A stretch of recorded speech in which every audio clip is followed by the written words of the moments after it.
Have you ever tried something that no one has tried before? That's what Giovanni Caproni did when they tried to fly across the ocean using a very, very big airplane for the first time.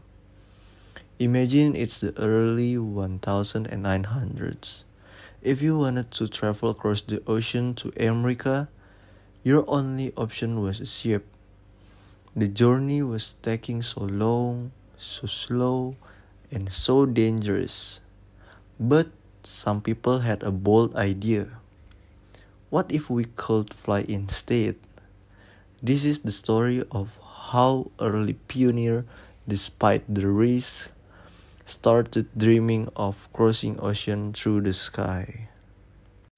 Why did people start thinking of using air routes to move from place to place, even though airplanes were expensive and unproven?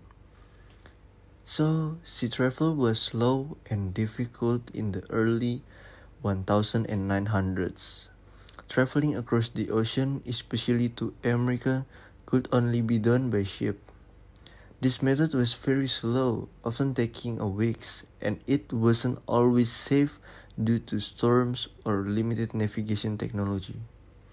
And in 1921, Italian engineer Giovanni Caproni built something extraordinary, the CA-60 Transaereo.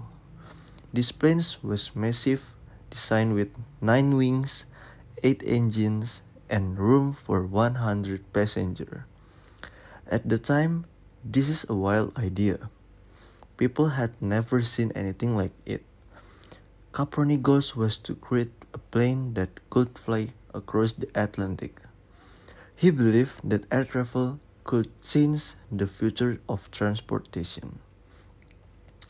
On its second test flight, the CA lifted into the sky, but then crashed into a lake. It was a failure, at least in the short term. But the truth is, it proved something bigger, that people were willing to take huge risks to make flight possible even over ocean. This moment marked the start of something much greater. They chose an air route because they want to move from one place to another place with a faster time than compared with sea routes. Even building an airplane was expensive and very high risk. Today, flying across the ocean only takes a few hours, no longer of weeks. And we owe that progress to people like Caproni. From this story, I learned that failure isn't the end, but it's the part of the journey toward innovation. The dream to fly wasn't just about planes. It was about moving humanity forward, no matter how big the risk.